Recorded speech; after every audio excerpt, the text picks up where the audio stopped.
Bienvenue sur Orage d'acier. Je suis aujourd'hui avec Alexandra Preval, Bonjour. avec Chinois Oui, bonjour. et avec François Mélier. Bonjour. Et Buzz à la technique. Bonjour à tout le monde. Et votre serviteur Julien Lebel. Nous allons parler aujourd'hui de 1984. Le sous-titre pourrait être Actualité d'un roman d'anticipation. On va passer à notre dossier principal et à 1984 de George Orwell. Alexandra Preval, est-ce que vous accepteriez de présenter cet ouvrage et George Orwell Oui, en alors, quelques mots?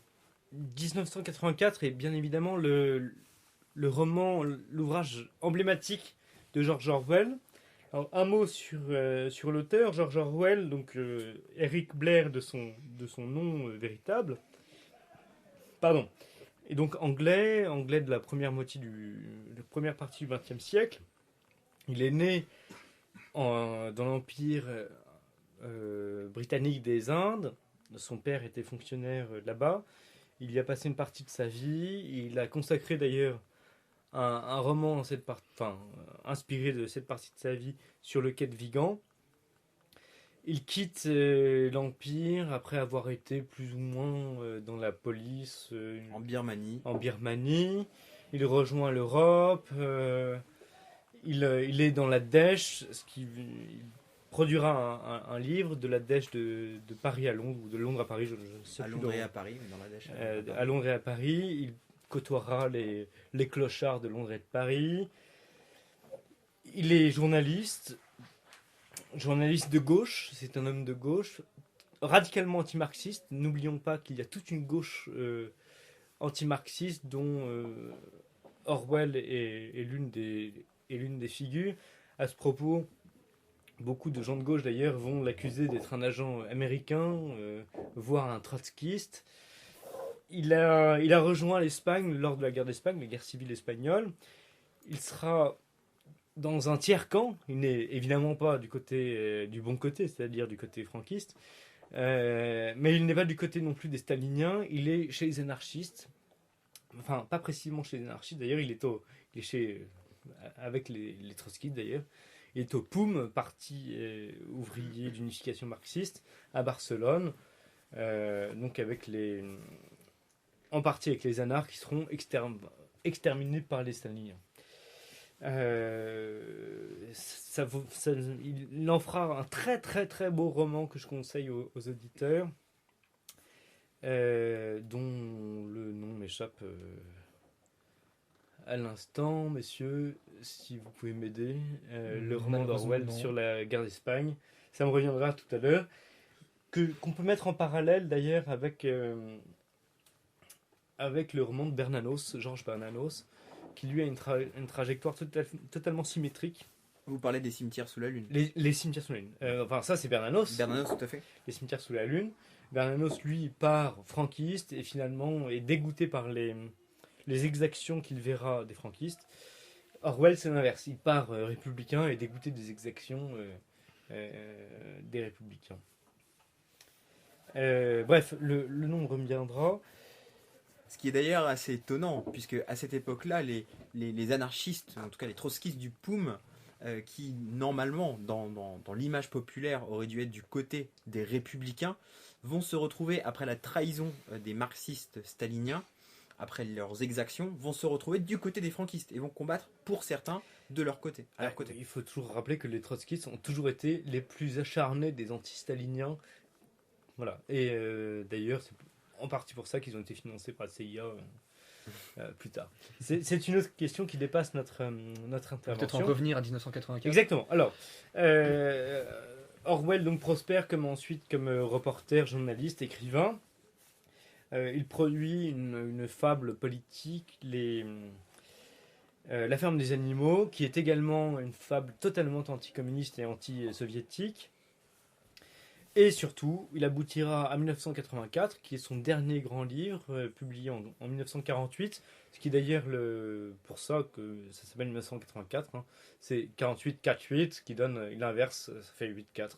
1984, il ne faut pas y voir d'autres signes.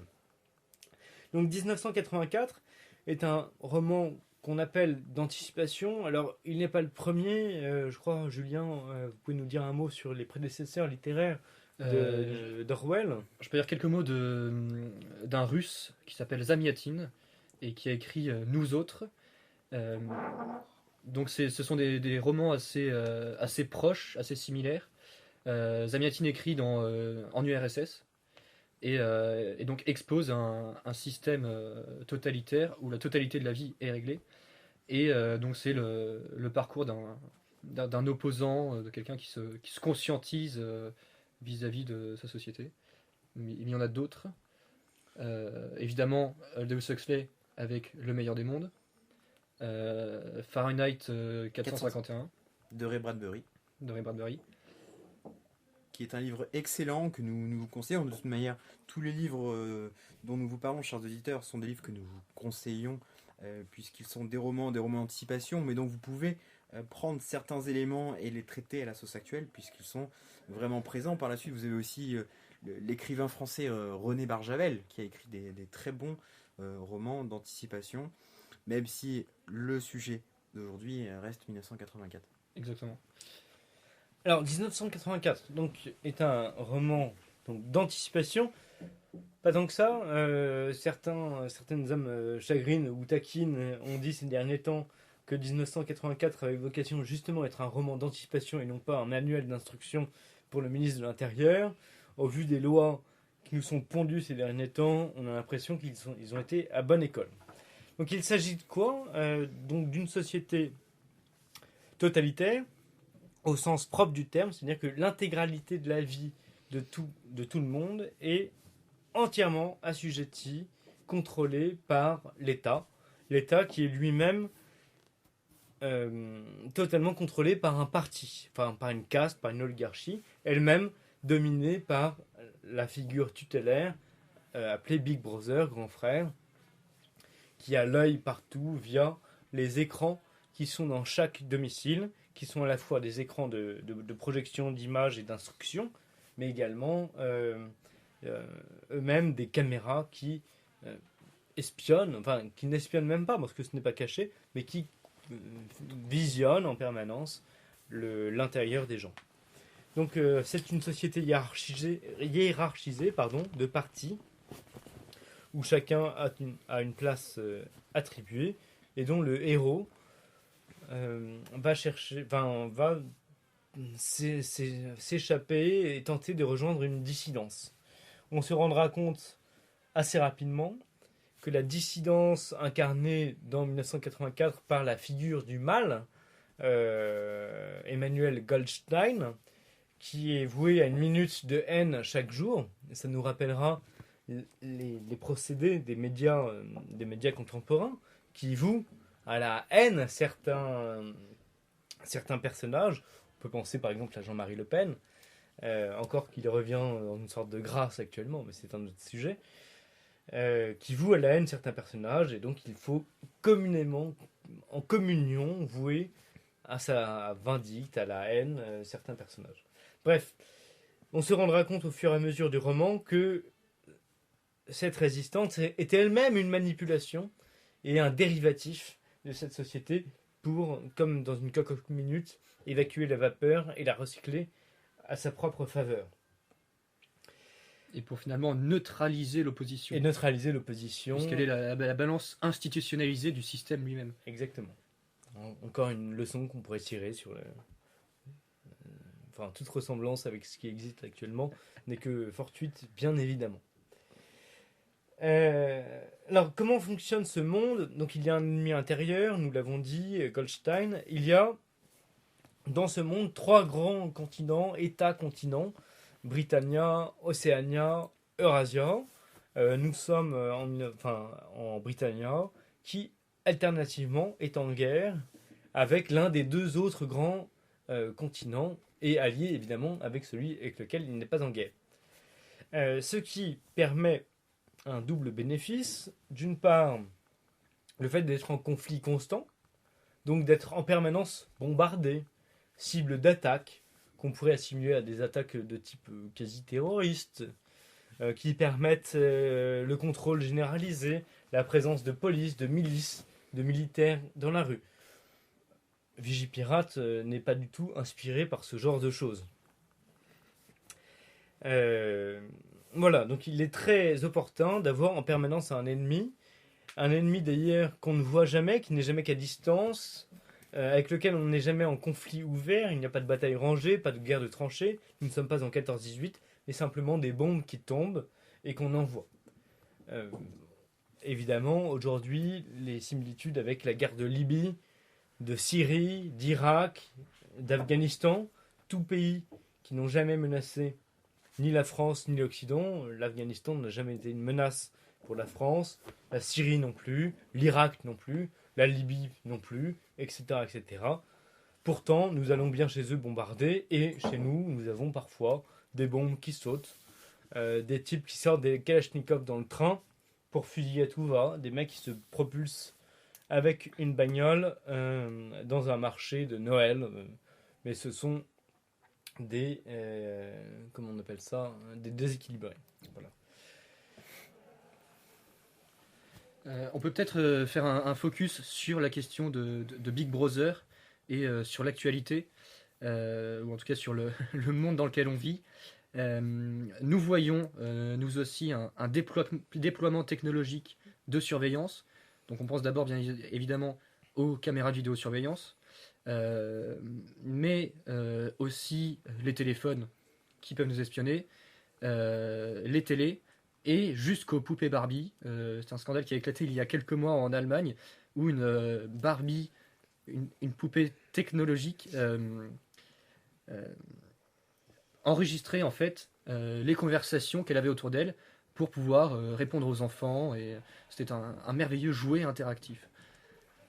Oui, on est revenu complètement à ce qu'il y a dans le roman de George Orwell, ces fameux télécrans, donc ces télés qui vous surveillent, donc les fameuses télés japonaises qui pouvaient enregistrer grâce à leur caméra, ces fameuses closes Barbie qui aussi enregistraient donc non seulement ce que faisaient les enfants, mais aussi ce que pouvaient raconter ou expliquer les parents. C'est assez étonnant, c'est assez étonnant. Je fais juste une incise, puisqu'il faut quand même rappeler que l'école de l'élite française, l'ENA, avait souhaité baptiser sa promotion cette année, promotion George Orwell. Il faut quand même évoquer l'ironie de l'histoire pour les personnes qui vont participer à l'avenir en tant qu'élite du contrôle social français, pour prendre le nom de quelqu'un qui était plus que tout autre féru de liberté, liberté bien sûr au pluriel. Sur la question de Big Brother, donc télé-écran, ces Barbie qui nous surveillent, ces téléphones qui nous écoutent même quand le téléphone est éteint, tous ces éléments rentrent en adéquation avec un système où en fait nous sommes dans un soft totalitarisme. Nous consommons, c'est bien de faire d'ailleurs le rapport, le parallèle avec Jean Baudrillard, nous consommons, mais nous sommes quand même surveillés. Il faut rappeler 10 000 soldats présents en France, c'est-à-dire mobilisés sur le territoire français avec Vigipirate, c'est-à-dire que nous avons plus de soldats mobilisés en France qu'à l'étranger. Je voulais juste faire un petit rappel. Et en mobilisation qui n'empêche en rien justement le terrorisme. Absolument, absolument aucun empêchement de ce côté-là. Les mauvaises langues diront même que ces opérations extérieures encouragent le terrorisme intérieur. Que ça peut même créer effectivement une stratégie de l'attention. Donc ce qui est assez étonnant, c'est de voir que tous ces pays qui sont dits occidentaux et dits des démocraties sont les pays qui vont favoriser les systèmes les plus sécuritaires. Il y a par exemple les différentes lois antiterroristes au Royaume-Uni, le fameux Patriot Act aux États-Unis après le 11 septembre, et nous avons la loi sur le terrorisme en 2014, les événements liés au commando de Charlie Hebdo, et la fameuse loi sur le renseignement qui a avalisé toutes les techniques, c'est-à-dire par exemple poser des micros de manière totalement légale dans quasiment tous les endroits possibles et imaginables afin de surveiller la population. Argument fallacieux qui était donné, nous surveillons les barbus islamistes pour que finalement Bernard Cazeneuve, ministre de l'Intérieur, explique au moment où la loi allait être votée qu'elle participerait aussi à la surveillance des mouvements identitaires, notamment, c'est-à-dire tous les mouvements subversifs, et donc tous les mouvements sociaux qui pourraient contester la légitimité du pouvoir en place actuellement. Donc c'est assez étonnant de faire un parallèle, même si certains vous diront que la ressemblance est totalement fortuite et qu'il n'y a absolument aucun rapport sur le sujet. Et ce dont il faut bien se rendre compte, c'est que ces deux aspects d'une menace diffuse, généralisée et permanente est totalement complémentaire et justifie la coercition et le système de contrôle. On ne peut pas envisager l'un sans l'autre. C'est les deux jambes du même système. François Mélier. À tel point qu'un député du sud de la France a même proposé que l'on emprisonne les personnes qui sont fichées pour la sûreté de l'État. Alors, il visait sûrement les djihadistes, mais il faut aussi signaler que les militants identitaires qui avaient occupé la mosquée de Poitiers étaient eux-mêmes fichés. Donc on voit là effectivement la coercition. L'état de droit finalement disparaît puisque ces personnes-là sont emprisonnées même avant qu'elles commettent un délit ou un crime. Et voilà. Sur une ressemblance qui est encore une fois tout à fait fortuite. Vous parlez justement d'emprisonner les personnes fichées, mais on va même plus loin parfois, usant même de ressemblances proto-soviétiques, quand par exemple un député parlait des islamistes et on l'avait traité de fou, et depuis il est enfermé en hôpital psychiatrique. Et c'est quand même assez étonnant, c'est-à-dire que maintenant, finalement, Beria, Khrouchtchev, on va utiliser les mêmes méthodes, on ne va même plus éliminer ces personnes, on va simplement les envoyer dans des hôpitaux psychiatriques en les considérant comme des forcenés. Et plus c'est gros, plus ça passe. Enfin, la médicalisation de l'opposant politique était une énormité et une atteinte aux libertés quand ça se passait en URSS, mais ça passe comme une lettre à la poste quand c'est sous nos yeux. C'est assez étonnant et ça ne choque personne. Oui, et ce qui nous ramène d'ailleurs directement à 1984, c'est que aujourd'hui les opposants sont traités, qu'ils soient d'ailleurs, on a entendu par exemple un type comme Éric Zemmour se faire traiter de malade, etc. De même que les soi-disant djihadistes sont des déséquilibrés aujourd'hui. Donc il y a une psychiatrisation de l'acte, qu'il soit politique ou criminel, qu'on retrouve absolument dans 1984. C'est-à-dire que est malade celui qui refuse le système, parce que le système se part de vertu morale. Il est bon. Et refuser le bien, c'est être malade, au sens de porter le mal en soi. Ce n'est même pas être criminel, c'est être malade. Et donc on doit vous reconditionner. Et d'ailleurs, c'est ce qui se passe en 1984. À la fin, il accepte sa propre déviance, et c'est une fois qu'il reconnaît sa propre déviance qu'ils sont soit exécutés, soit réintégrés dans la société de Big Brother. C'est très intéressant ce que vous dites, Alexandra Proval, sur les vertus morales, puisque si vous vous rappelez, à l'époque, quand la loi sur l'enseignement a été votée, Madame Taubira, donc ministre de la Justice, expliquait que cette loi a été votée pour le bien de la population, en se parant des plus belles vertus, et on ne peut que faire une ressemblance avec ce ministère de l'amour qui encore une fois se part de toutes les vertus morales afin de protéger la société et protéger les citoyens et contre eux-mêmes. Donc on peut dire que dans cette situation-là, on passe d'un Big Brother à un Big Mother. Alors, nous sommes encore une fois, et c'est là où c'est dramatique, en pleine actualité, et vous avez très bien choisi votre titre, Julien, un roman actualité d'un roman d'anticipation. J'apprends ce matin que le ministère de l'Éducation nationale veut donner des cours alors non pas de tolérance, mais de quelque chose dans ce genre-là, enfin d'amour, c'est tellement gros que ça ne peut pas être inventé. Je crois que ce sont des cours de tolérance. Donc les cours d'éducation civique n'existent plus finalement. Exactement. Donc l'éducation civique se transforme en tolérance, en vivre ensemble, en pas d'amalgame. Et là, on est dans le cœur, d'ailleurs, dans le cœur nucléaire de la pensée d'Orwell. Orwell est avant tout un penseur de la langue. Il l'a développé, alors évidemment, symptomatiquement dans 1984.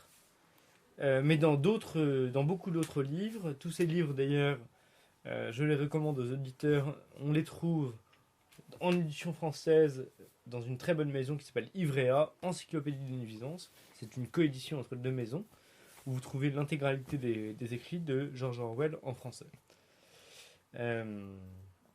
notamment un recueil qui s'appelle Le Lion et la licorne, où il développe la question de la novlangue qui est au centre du système de Big Brother de 1984.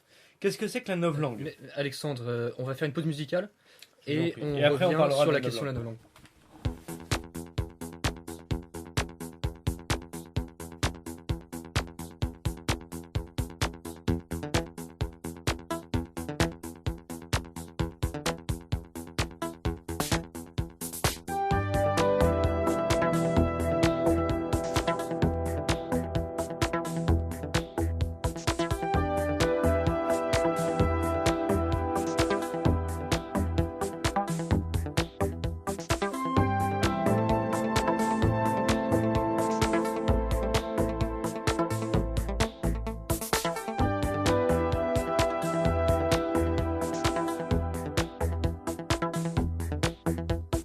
In Togo und Deutsche Bank, FBI und Scotland Yard, Flensburg und das BK haben unsere Daten da.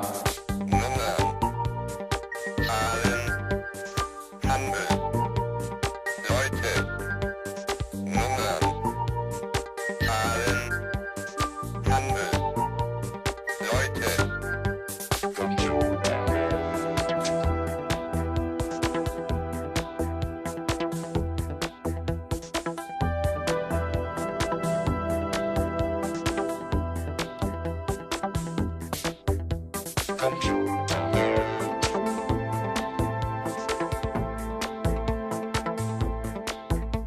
Denn Zeit ist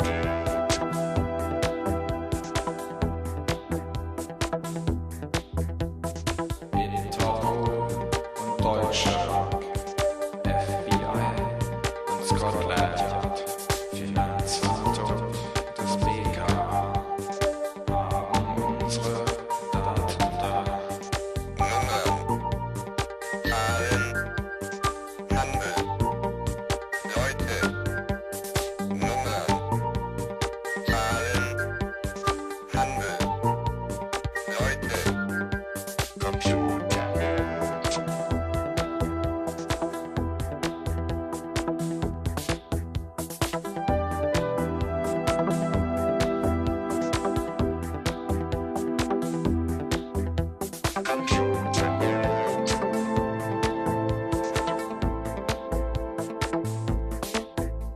Denn Zeit ist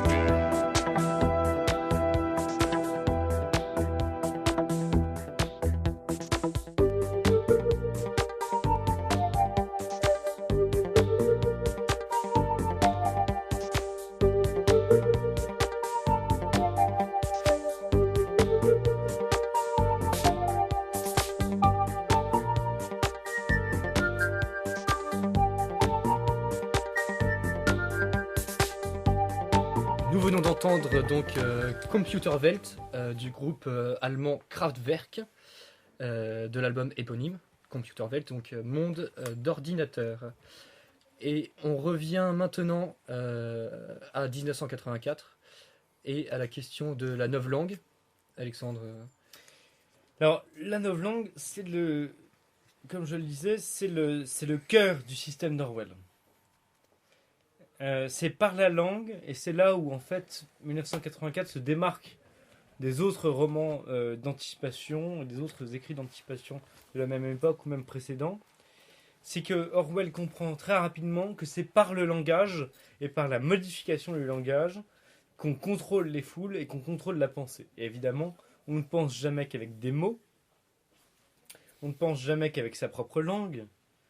Et donc en modifiant la langue, en interdisant certains mots ou en influençant le contenu, le sens de certains mots, on oriente la pensée.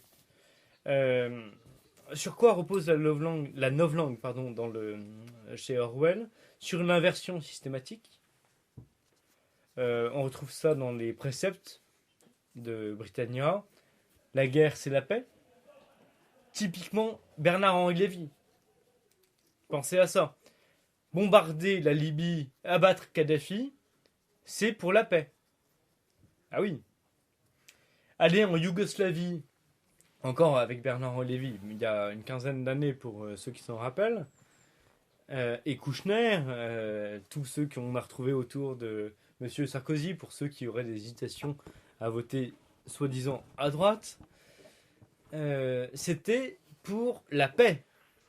Résultat, on n'a jamais vu autant de guerres, autant de drames, autant de migrants, toutes personnes douces qui viennent tranquillement chez nous. L'Irak, pareil. C'était pour l'ordre, c'était pour la paix. On n'a jamais vu un tel chaos. Et au nom des droits de l'homme. Et au nom des droits de l'homme, évidemment. La guerre, c'est la paix. Voilà ce que dit Orwell. Voilà le slogan. L'amour, c'est la haine. Mais l'antiracisme, c'est quoi? C'est exactement ça. Il faut aimer l'autre, il faut tolérer l'autre, il faut vivre ensemble, il ne faut pas faire d'amalgame. L'islam est une religion d'amour. Ah oui. J'aime tellement les gens qu'on leur coupe la tête, qu'on va conquérir le monde, etc., etc. L'amour, c'est la haine.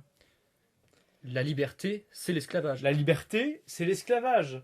Aller au supermarché le samedi, s'endetter sur 30 ans, acheter un pavillon pour passer son samedi avec un bout de jardin dans lequel on peut faire un barbecue, pour lequel il faut aller au supermarché acheter des saucisses conditionnées avec du porc lui-même élevé en batterie qu'on va acheter sur des parkings, etc., etc. Tout ça pour divorcer 20 ans plus tard.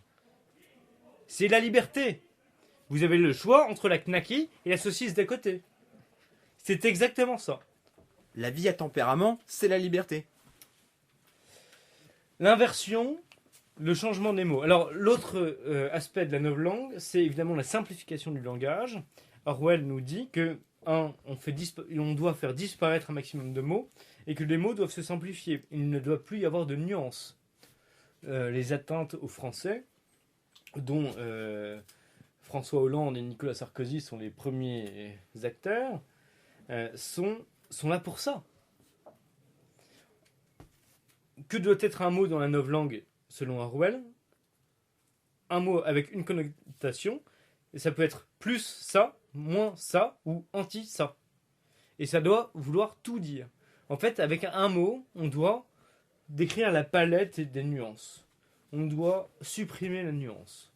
Boileau disait « Ce qui se pense bien s'énonce clairement », mais la réciproque est évidemment vraie. C'est-à-dire, ce qui ne peut plus se dire, ce qu'on ne peut plus parler, ne peut pas se concevoir, est inconcevable. C'est tout l'objet. C'est pour ça que je dis que c'est le cœur nucléaire chez Orwell, cette question de la novlangue. Et c'est pour ça d'ailleurs qu'il a consacré plusieurs livres, et pas que 1984. Parce que c'est évidemment ça la question. Si on nous empêche de penser, si on nous empêche de parler, on ne pense plus. C'est pour ça que ces questions, par exemple, de l'affaire Dieudonné sur la liberté d'expression, sont très graves. Parce que si on ne peut plus dire, on ne peut plus penser. Nous avons des besoins, c'est notre nature d'être humain, que d'avoir besoin des mots pour penser. Surtout en ce qui concerne la liberté politique. Parce qu'après tout, on peut dire que, je ne sais pas, le peintre n'a peut-être pas besoin de mots pour exprimer sa liberté créatrice. Il a besoin de sa palette et des couleurs. Mais la palette des couleurs ne sont que de l'ordre de l'esthétique et de l'expression artistique pure. Nous parlons là de nos libertés politiques, et on ne rappellera jamais suffisamment à vos auditeurs que la politique, c'est la constitution même de notre nature. Attenter à ça, c'est atteindre profondément notre nature d'être humain. Et on retrouve là Baudrillard quand j'expliquais que l'individu est isolé, est individualisé, c'est-à-dire qu'il est coupé des communautés, c'est-à-dire coupé même de la police, de la cité. Et donc on lui dénie ce droit à être un animal politique, que ce soit par le marché et par la société de consommation, ou par l'État soft totalitaire, qui est déjà dépeint par Orwell. Nous sommes entre deux. Vous avez parfaitement résumé. La pseudo-liberté de la consommation, qui n'en est pas une évidemment, et le contrôle de l'État, enfin non pas de l'État, mais de la superstructure. Parce qu'aujourd'hui, ce n'est pas tellement... Il y a l'État qui est problématique, mais les autres superstructures, les multinationales, etc., qui sont tout aussi puissantes et intrusives. Et Baudrillard d'ailleurs fait un parallèle entre le drugstore, alors qu'on appellerait aujourd'hui le centre commercial, et l'isoloir, qui sont les deux mamelles du système, qui sont les deux lieux de la liberté illusoire. Oui, c'est vraiment étonnant. Cette société de consommation, c'est une société qui va totalement déraciner l'individu. Donc cet atomos, qui va être cette personne totalement atomisée, on le retrouve aussi très bien dans le livre de George Orwell. Pourquoi ? Puisqu'il va être déraciné non seulement avec la novlangue, qu'on peut retrouver avec un phénomène d'actualité, c'est-à-dire l'institution de 1000 commissaires politiques dans les écoles pour surveiller les enfants. Rappelez-vous, après l'affaire Charlie Hebdo, cet enfant de 8 ans qui a fini au commissariat parce qu'il avait reproduit les propos de sa famille. Donc, par la langue, mais aussi par l'histoire. Quand on voit cette ministre franco-marocaine, Madame Vallaud-Belkacem, qui se permet de modifier l'histoire, mais elle n'est pas la première. Cela fait déjà quelques années que nous sommes dans un processus de déconstruction de notre histoire française. Et d'appauvrissement également de la transmission. Et Parce que les deux vont de pair, évidemment. On voit De totalement... réécriture. Oui, de réécriture. Et d'ailleurs, Orwell le disait très bien. Qui a contrôlé le passé contrôle le présent, et qui a contrôlé le présent contrôle le futur. Et dans 1984, on voit d'ailleurs ce phénomène de réécriture du passé selon les modifications d'alliances ou d'adversaires, d'ennemis, qui varient avec le temps. Mais à chaque fois, l'histoire est immuable. Il y a toujours eu un seul allié, un seul ennemi, qui change au gré des alternances justement d'alliances, mais qui sont comme figés rétrospectivement dans le passé. Donc ce sont vraiment des éléments qui sont très étonnants, toujours dans ces blocs. Et là, on peut aussi faire un parallèle avec Carl Schmitt, puisque c'était cette distinction de l'ami-ennemi en politique, mais aussi cette logique des grands blocs. Logique des grands blocs que nous pouvons retrouver aujourd'hui, avec d'un côté ce bloc européano-américain, lié avec le TAFTA, l'Union européenne, l'OTAN, ce bloc russo-slave, le bloc aussi asiatique. Cette logique de puissance des grands blocs qui nous amène à des phénomènes de tension très palpables. Nous le voyons avec la situation en Syrie, où la Russie a sa position, aidée de l'Égypte contre les Européens et les Américains, ou la situation qui peut avoir lieu aussi en Ukraine. Donc ce sont vraiment des éléments très importants à prendre en compte. George Orwell a été un visionnaire, il a quand même vu beaucoup de points. D'ailleurs, entre parenthèses, vous voyez bien ce Goldstein dans le film qui a le visage de Trotsky. Donc encore une fois... Et presque le nom. Et presque le nom, exactement. Il faut aussi s'en rappeler. Mais ce sont des phénomènes que nous voyons très bien. Et si vous êtes cinéaste, on ne peut que vous encourager à voir le film 1984, à voir un film aussi très poche qui s'appelle Equilibrium, qui parle d'une société du futur où les individus sont complètement drogués aux antidépresseurs, qui ont besoin de ça parce qu'ils ne doivent pas ressentir de sentiments et ne doivent pas non plus souffrir de quelque élément artistique que ce soit, sous peine d'être incinérés vivants, comme le faisaient les communistes à la Révolution en Chine. Vous noterez d'ailleurs qu'aujourd'hui, l'expédient est l'inverse. On doit justement tout le temps exprimer ses sentiments. On doit, comme dit la pub McDo, venir comme on est. On ne doit pas s'empêcher. Et ça revient à l'introduction de notre propos avec Jean Baudrillard et la société de consommation.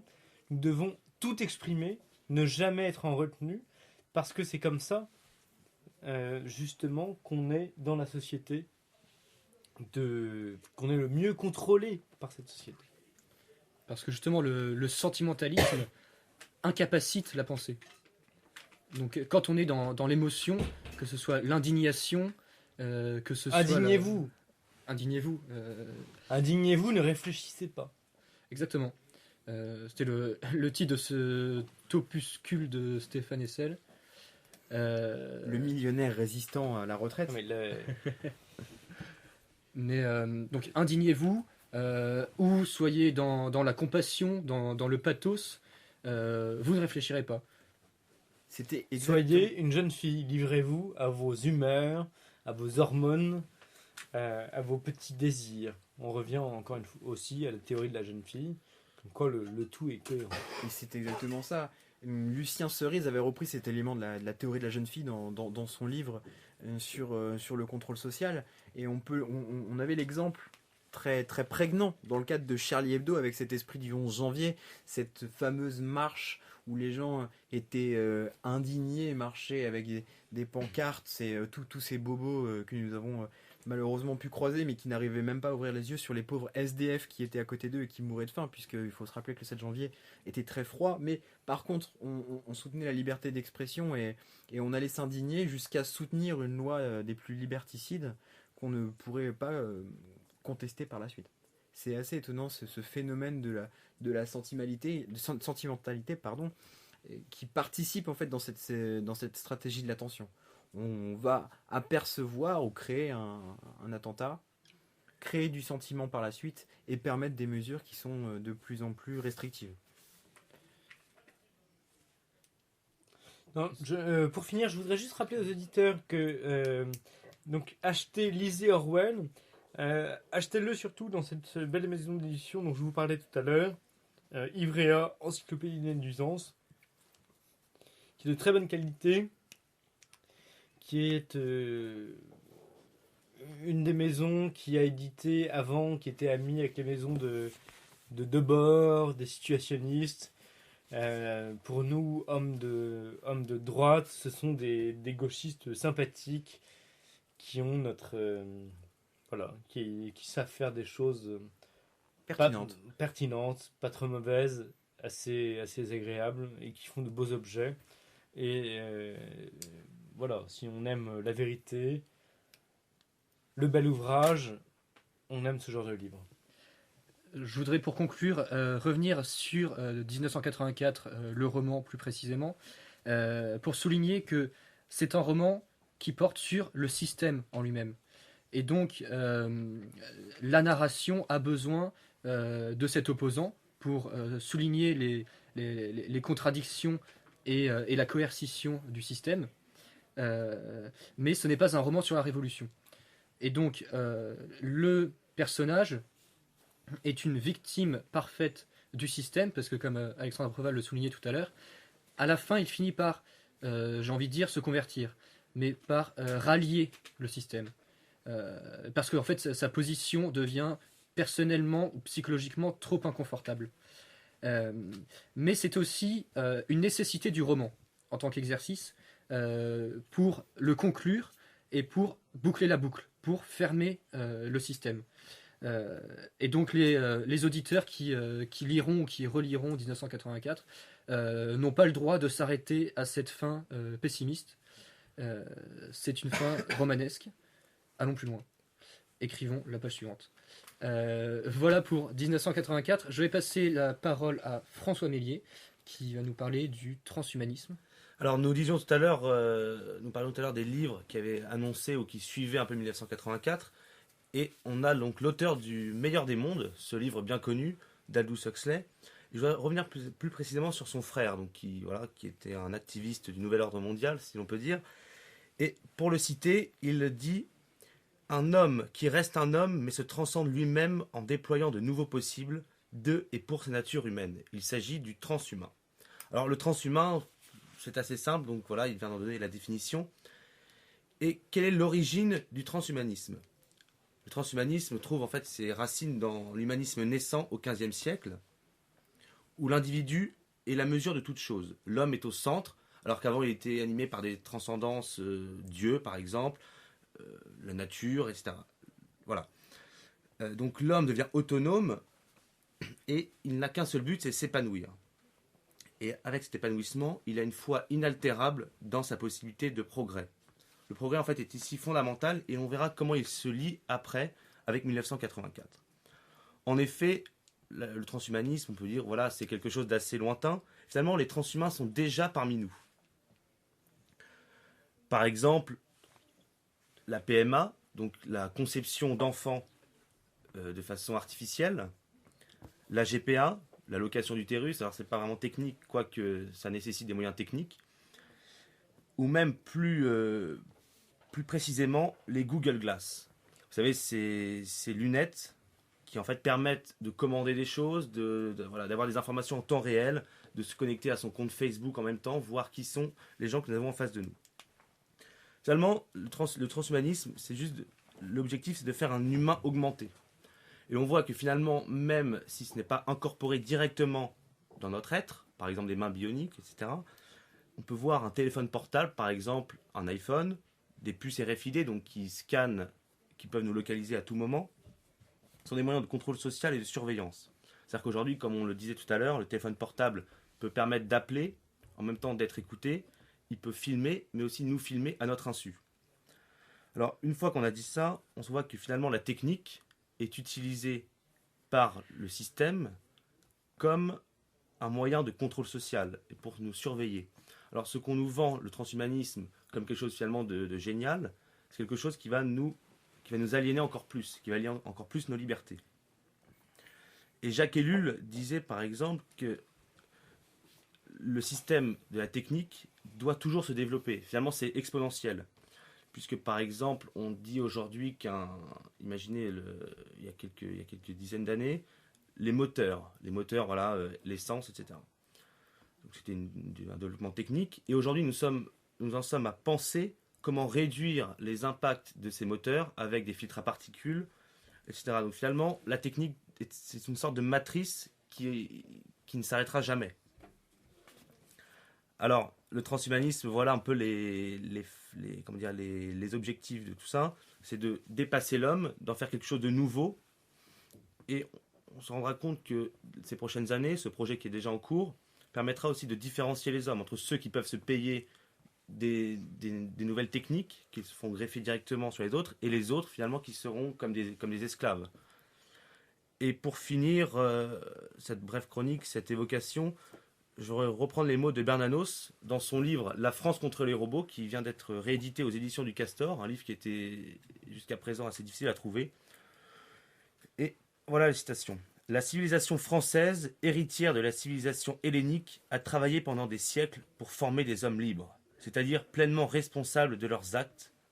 La France refuse d'entrer dans le paradis des robots. » Fin de citation. Je me permettrai de souligner que ces avancées du transhumanisme sont toujours présentées de manière bénéfique et passent alors soit par la médecine, l'amélioration des traitements, soit tout simplement par l'amusement, le loisir, le fun, comme on a pu le voir avec la première implant party parisienne, qui était une opération de propagande pour les implantations de puces sous-cutanées. Et donc plusieurs cobayes se sont fait implanter des puces au niveau du pouce devant un public délirant d'enthousiasme. Et l'intérêt de ces puces, c'est, alors peut-être dans certains cas aujourd'hui, pour ouvrir une porte. Comme ça, je ne perds pas mes clés, certes. Peut-être demain pour payer des articles. Mais en tout cas, c'est déjà un dépassement de la condition humaine. C'est toujours très pratique. C'est l'argument fallacieux. C'est toujours très pratique. C'est très Au nom confortable. de quoi? Enfin, jusqu'à où irons-nous au nom de la praticité de certaines choses? C'est la question que chacun d'entre nous doit se poser.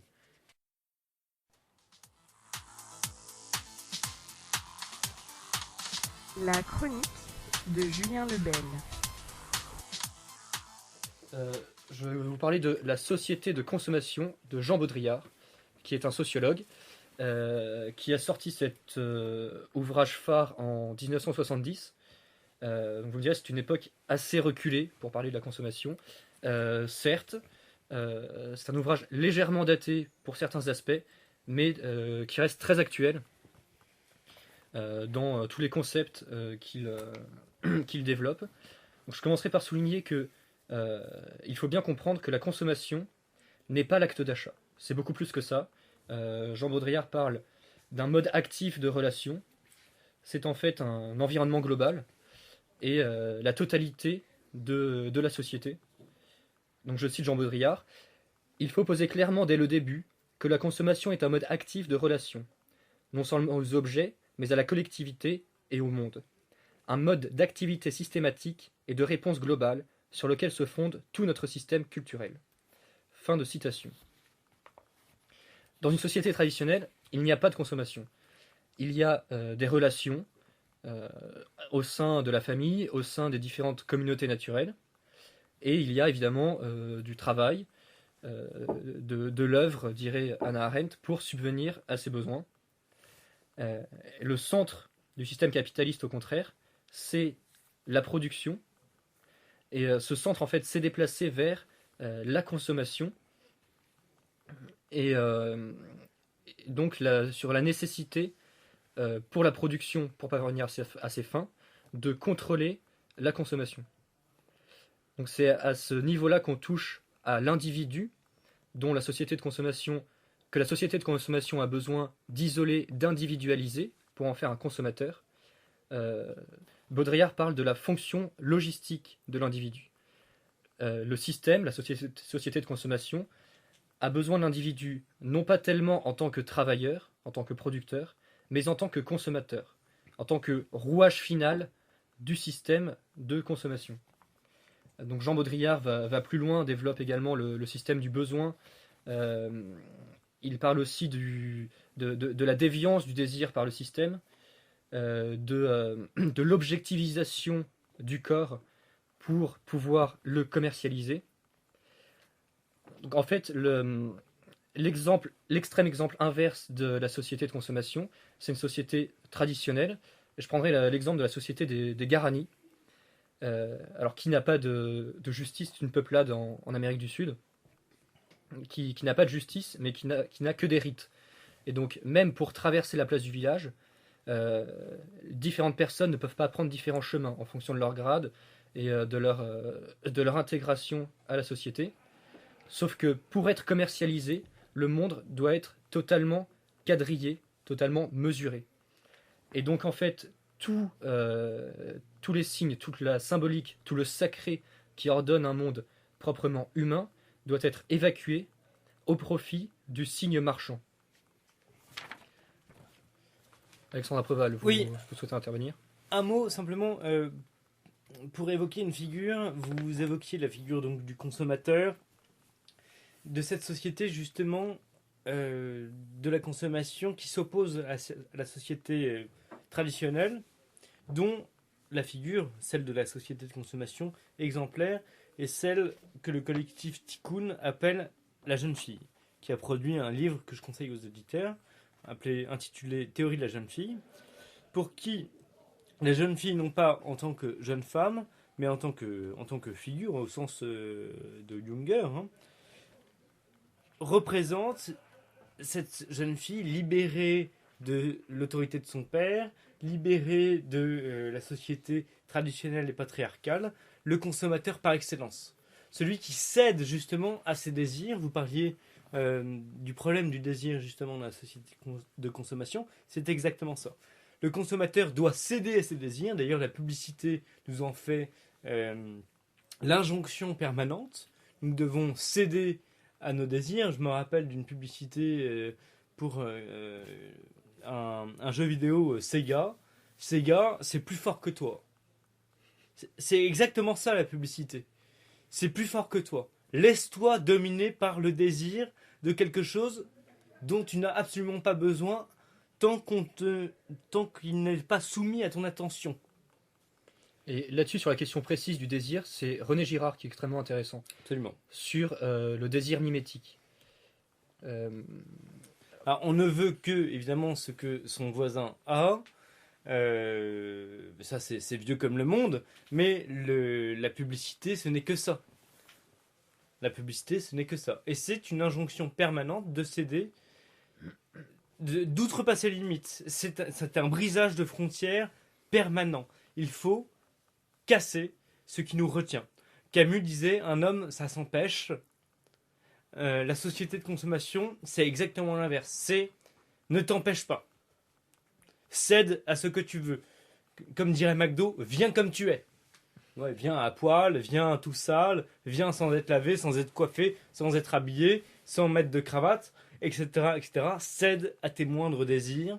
C'est comme ça que tu corresponds le mieux à ce que veut la société de consommation pour toi, c'est-à-dire être un bon consommateur, libéré de l'horrible patriarcat, des règles de la société traditionnelle qui sont évidemment des aliénations. Je parle là évidemment avec des guillemets, hein. Ces aliénations qu'on nous présentait comme aliénations étaient en fait des choses qui nous empêchaient de sombrer dans nos propres appétits et l'esclavage de nos désirs qui n'existaient même pas avant qu'on nous les propose. Je vous laisse... le tableau est horrible et c'est exactement le monde dans lequel nous vivons. C'était Orage d'Acier, merci de nous avoir écoutés et à la semaine prochaine pour une nouvelle édition.